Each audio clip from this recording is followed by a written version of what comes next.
Ama-Nigerians awalungile guys. Angisho ngoba sengidelile yiwo, angifisi omunye umuntu alingeke. Kusho u-Anonymous. Story time. U-Anonymous uthi wahlangana nale Nigerian guy, lamshela, baqomana, bathandana, bahlala ndawonye. And then emva kokuhlala ndawonye, kumnandi emathandweni u-Anonymous, iNigeria lamcela lathi licela ukuthi beshade. Wavuma-ke untombazane. Bahamba-ke bayoshada kodwa enkantolo umndeni ungazi. Ugeli ukuthi unengane eyodwa endala akanayo ayithola nomuntu owumZulu. And then ugeli uthi since bekade beshadile neNigerian yakhe lelakhe behlala ndawonye bekade engayitholi ingane. Beloke bezama but ingane bengayitholi. iNigerian-ke guys kuthiwa 2021 lahamba-ke laya eNigeria lathi liyofuna usizo ukuze bezokwazi ukuthi bethole umntwana bobabili.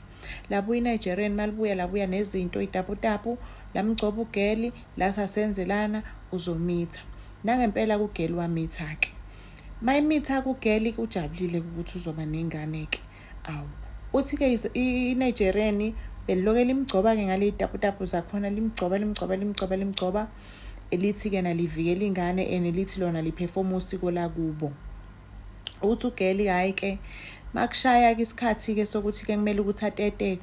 Uthi-ke hayi bo mayisiko eqala esikwa lithi Nigerian athi ngihambise esibhedlela lithi Nigerian no angikuse esibhedlela because bathe ekhaya ngingakusi kumele ngiperforma usiko lengane because lo mntwana lona utholakala ngale ndlela yokuthi uceliwe. Hayi-ke ugeli alikholwe-ke uthi lamtetisa yena-ke endlini-ke. Malimtetisa yena endlini-ke athola ingane-ke mayithola ingane ibikhala lase layithatha lana ekamereni wathi-ke na ugayilo uyoperforma usiko lomntwana. Uthi maye ana ekamereni umntwana wamuzwa nje ukuthula emva kwalapho. Uthi maye mmemeza ethi ngisesibhedlela ngiphelelwa amandla ngiyableeda kakhulu. Uthi amthathe kamusa esibhedlela mayibuya wathi ingane ithula. Wathi ngicela masifike esibhedlela ingane singakhuluma into eningi ngendaba zamasiko asekhaya because bazongibona ngathi mina yimina obulalela ingane. Hayi nangempela mayifike esibhedlela ugeli angasho lutho-ke ingane beyibheka kuthiwa ingane kudala ishonile. Hayi ingane-ke uthi ugeli ingcwatshwe ekhaya kubo-ke. Iy'ngane-ke niyazi-ke ngosiko lethu lamaZulu zingcwatshelwe ekhaya mayishone zisesencane mhlawumbe uma uthola miscarriage noma uthola i-stillborn noma nje uyithola iphila ingane kodwa yashona khona lapho-ke. So ingcwatshelwe ekhaya ithuna libe sekhaya. Uthi ugeli-ke wathi-ke emva kwalapho ekuseni makuvukwa uthi after 3 days ethuneni lengane kwatholakala kuhleli inyoni emnyama enkulu nje.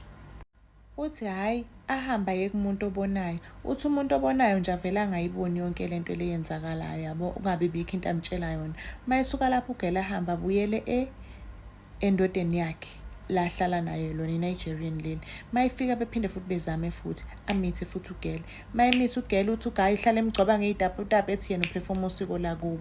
Amgcobe ngalezi itaputapu mayisuka lapho ugeli phinde futhi ingane kuthiwa uthi ingane ayizalayo-ke manje-ke seyitholile esibhedlela-ke manje wayithola ihlaza ithecwe ingane ibolile. Waphinda futhi ugeli wamitha futhi kuthiwa kwenzeke lokhu kwaze kwaba kawu-4 eloke emitha ezala iy'ngane ey'bolile. Uthi ukuthi ingane isuke nje ikuhlaza cwe.